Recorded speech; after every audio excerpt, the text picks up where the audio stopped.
When I first heard that I was coming to New Mexico for this Tire Changers Majesty Outdoors event, I was pretty stoked, honestly. Like, going to a whole different place is pretty amazing, and to have the opportunity to come is pretty awesome. In our country, there's over 20 million fatherless kids, and this has turned into an epidemic where this number is increasing, and it never ceases to amaze me to watch the transformation of these kids just right before our eyes.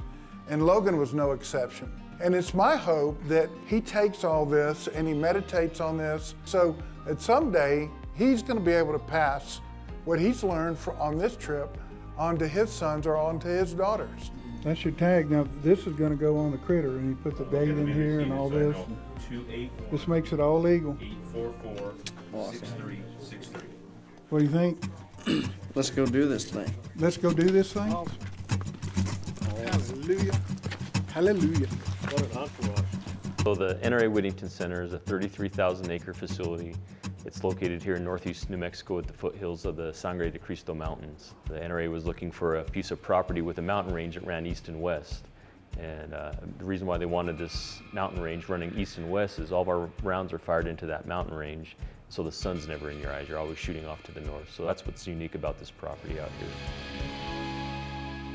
Welcome to the NRA Whittington Center, Logan. We're here in northeast New Mexico, just outside of Raton, and you're here for your first elk hunt ever. Are you excited?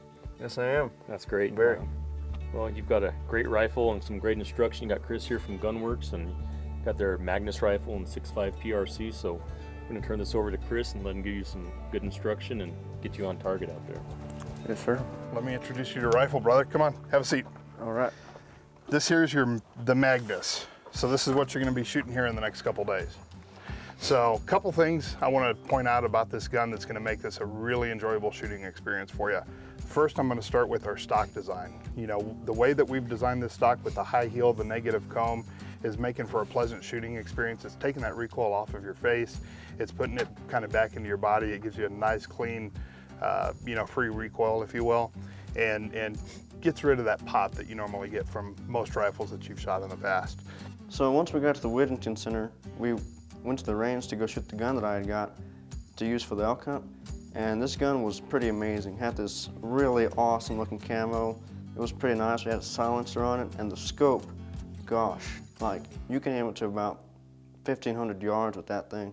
And it was quite amazing. So I think what we're going to do now, we've got 500 yard range here. I think we're going to start at 200. Let's take a couple shots and get you zeroed. We'll adjust the zero on the gun if necessary. Get about half dozen rounds on the bench here, and then we'll move into some field shooting positions.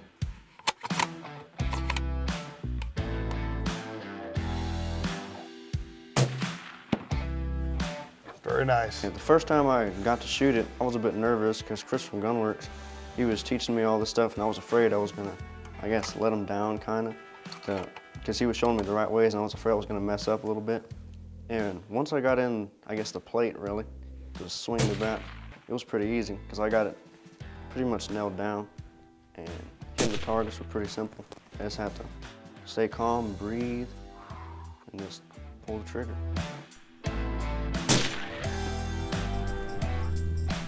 Same spot. It's a good group. I felt pretty confident after getting a couple rounds in, and I wasn't really afraid no more. And once I got a couple shots in, I just felt pretty fluent, and no concerns at all. You hit it. Hit it. You know what? We've got a great firearm. We have great optics, and you have the best of everything here to be able for you to make that kind of shot and to feel good about it. So what do you think, Chris? Man, I think he's ready. You know, I think this is going to be a fun hunt. You know, if we can get him a shot in that 300 to 400 yard range, man, it's going to be money. Absolutely. I think you're ready to go hunting. Are you ready to go hunting? Yep, I'm ready. I'm ready for this thing. I'm ready to do it. Hey, you know what we say? Get her done. Get her done. Get her done.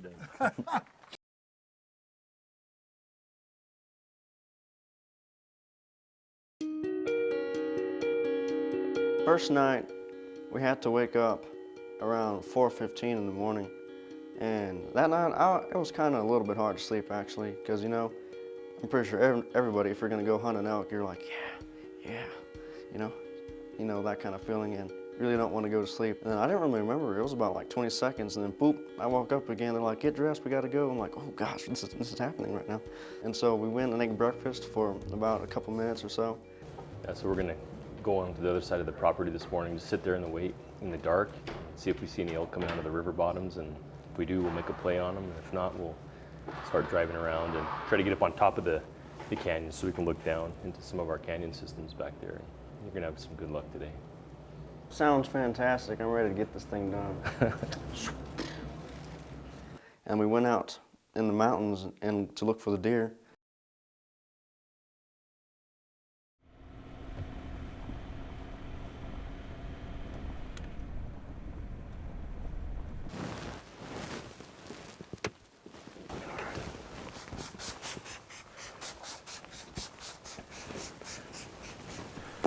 Got you loaded up.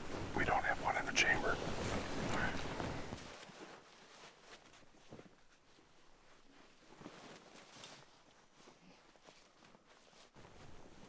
This would definitely be the first time to hunt a big game animal. I haven't really gone hunting like this, so this is definitely a first.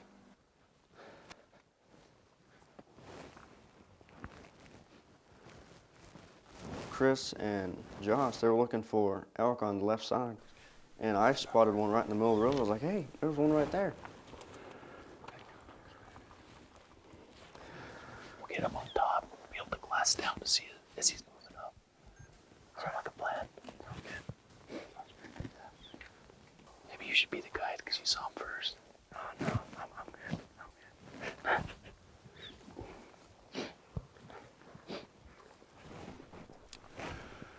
So we spotted a bull about 800 yards up ahead. We think he's gonna head up into this canyon. So we're gonna hop back in the pickup, head up the road about half a mile, get set up, wait for him to come up.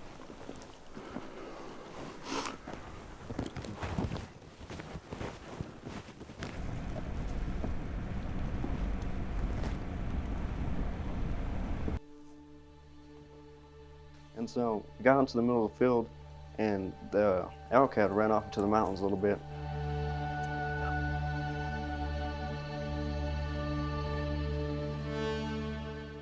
So it's a little foggy right here where we're at. We're gonna continue up this road, get a little bit higher to a vantage point.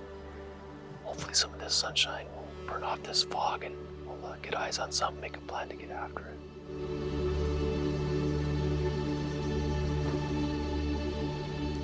So how far into this canyon was that elk? Oh, it's good. Half a mile or so.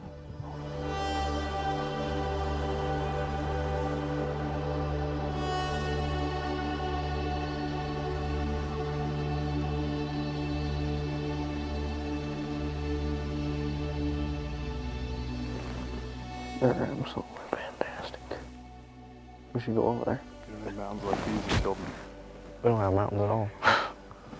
And so we hiked up to the top, and boy, it was such amazing stuff. There was frost all over the trees. It was like a wonderland, really. Like a big old snow globe of like everything you ever dreamed of, just right there in front of your face. And even took a frost shower one time. I was forced in one time, but I wanted to the next time. That was pretty fun, actually. And just to see over everything really was quite amazing. It's crazy how you wouldn't even know all this is here because of all that fog. And then when the sun came out, the fog dissipated and it just goes shoo. Wow, beautiful. Oh, I got him. You should be able to see our elk cabin from here. Should be right across. Yeah, there it is.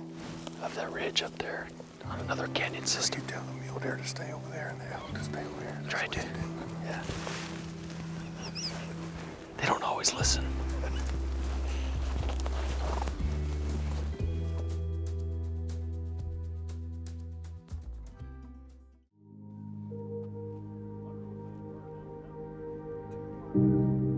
was this place called the Elk Cabin, and it was pretty crazy. From that spot, you can actually see quite a bit. We just made it up here to this ridge line. This is our elk cabin here. You could see it from the other side of the other ridge. Took us a while to get up here, but I think the bumpy ride was well worth the wait to get up here, because as you can see, the view's pretty awesome from here. You got the Spanish Peaks back here behind me. You got the Sangre de Cristo Mountains, Wheeler Peak, Baldy. See a lot of country up here, and we just need to find some elk in it. And just imagine just that one large area of view you can get. It's unlike anywhere else I've ever been.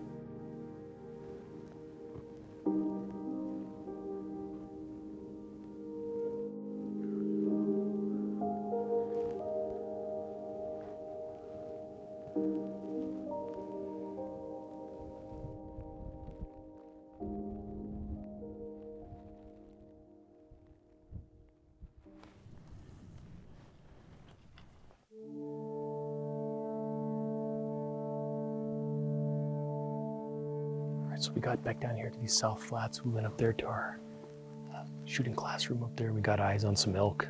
They're about 2 miles across from the classroom, and they're about 3/4 of a mile to a mile from us right now. So we're gonna just ease along the tree line here. We got a good wind right now. And just try to get eyes on them again and wait for them to get up out of the timber and start feeding out into the open and try to get you into position for a shot.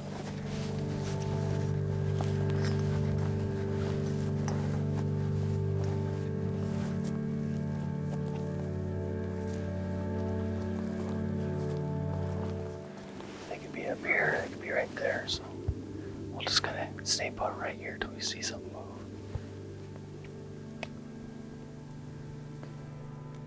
So I think we ought to set up camp right in here. Yeah, probably this next little finger where we can look down. That'll probably be close enough till they get up and start doing their thing.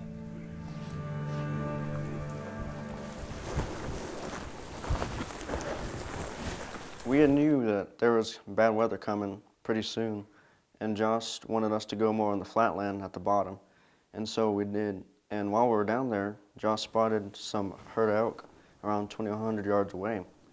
And so to get to those elk, we used this method called spot and stalk. And we moved in around 100 yards, and then we stopped and waited until we thought the coast was clear, and then we kept on doing the same method about 500 yards. And once we did that, Josh figured the elk would come more towards us if we just waited for a couple minutes. And so that's what we did.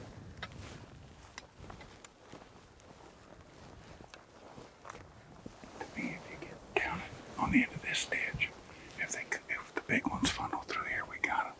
We'd have to wait for those to get in range. If they're going to funnel out here and feed, I don't know what they're going to do. Only you know that. Most likely they're going to go out in a big open out there, so.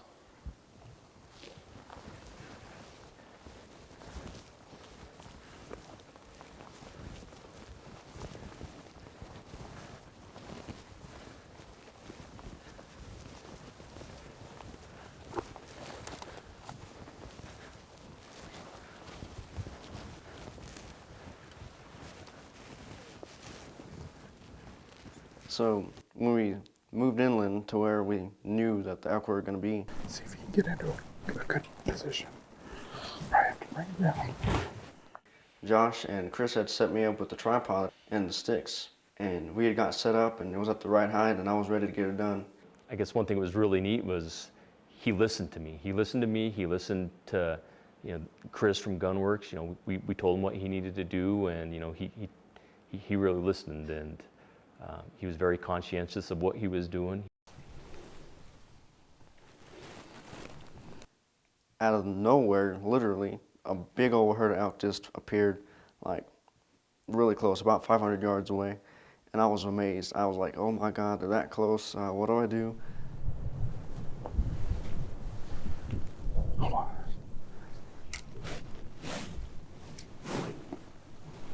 You see them all?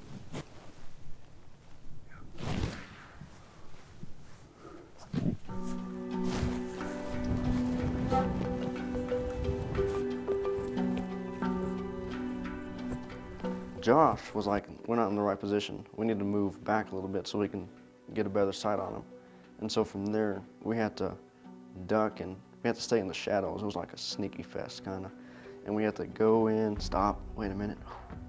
Then we had to go back under the shadows, go a little bit, stop, go in. And we kept on doing that until we finally found this right little spot right next to this tree, bush. And that's whenever it was clear for me to set up the tripod and the sticks.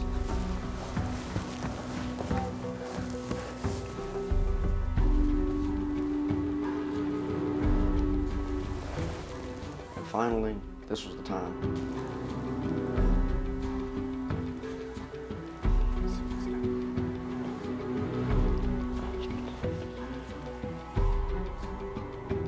Next thing you know, boom.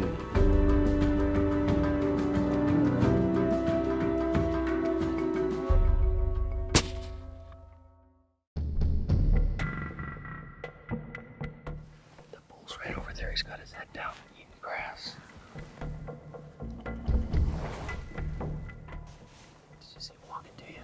Yeah. Okay. Just get on your optic and just stay on that bull, okay? See the one just picked his head up, buddy? The one to the left. There's the big one. You see the one that just put his head down on the... You see that little gray spot behind his shoulder? Yeah. Aim right there. Aim right there. It's on fire. Wait 1 second, because there's a cow behind him. Yeah.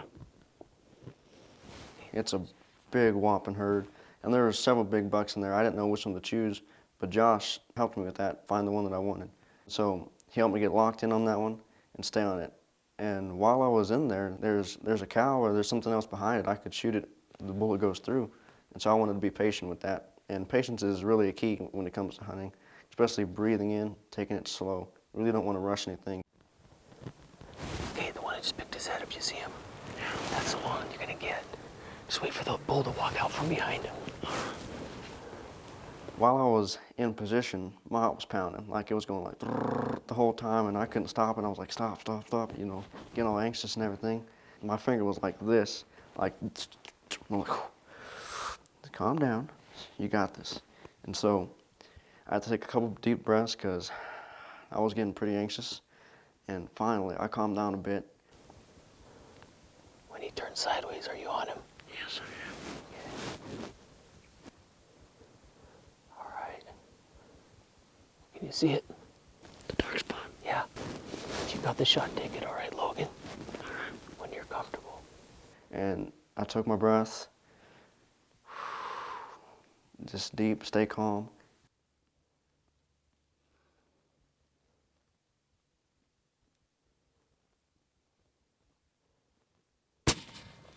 You got him.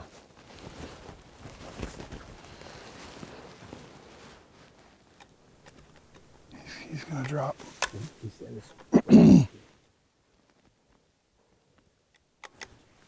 Oh, good shot, buddy. Did you hear that? Yeah, that's a... Did you hear that? He's not going anywhere else now. Respect your first out, buddy.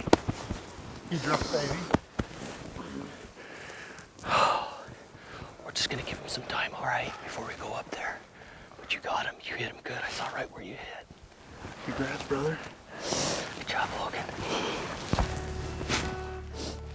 You know, my mentor really showed me where to aim and showed me the dark spot on the elk, right behind the shoulder. After hitting the elk and the guys knew that it was down, I heard a whole bunch of cheering and hollering and yeah, you got it, and this high-fiving everywhere. And I felt pretty proud that, you know, I listened to the coaches that were coaching me and the mentors. I'm so proud of you. And did exactly what they told me to do. Logan, he just had a big elk knocked down. It was a spot and stalk. The plan came together just like we drew it up, and his training paid off on the range from yesterday, and he just came out and performed flawlessly, and we've got a big elk down in the field. We're going to go check him out here in a few minutes, and I couldn't be any more prouder of Logan. Logan did a good job. He listened. You know, he was listening to Chris. He was listening to me. He did a good job himself. He didn't take that shot until he felt comfortable, and it it was really neat to see him taking everything that he'd been taught out at the range and just being able to take it out there and, harvest a very beautiful bull elk out there. Look at that big old thing. Oh, Wow. whoa. Is he? Ooh, Lordy mercy. I got right up to it and I'm like, that's a big animal. And I did that and I got really excited and I was like, yeah, I did this. Whoa. I've only seen this in hunting shows and wow, I got one. Yeah. Congrats, brother. I'm gonna say I'm in that group too. I haven't killed one either. You're ahead of all of us. Man, 250 yards, big thump. He dropped. And the rest is history. I'm just really blessed that I had the opportunity to enjoy really everything that I came here to do and just enjoying coming to New Mexico, enjoying the scenery, just this breathtaking view of the mountains, the snow, getting to shoot an elk, just to get that experience that I would never get to have in a lifetime. Just enjoying myself, really, having fun with the guys. It was honestly a great journey because I had a lot of fun. I got to see this amazing world, just to see how much I've never seen before and how amazing a whole different world is. And it really hit me hard. It's just all really a blessing.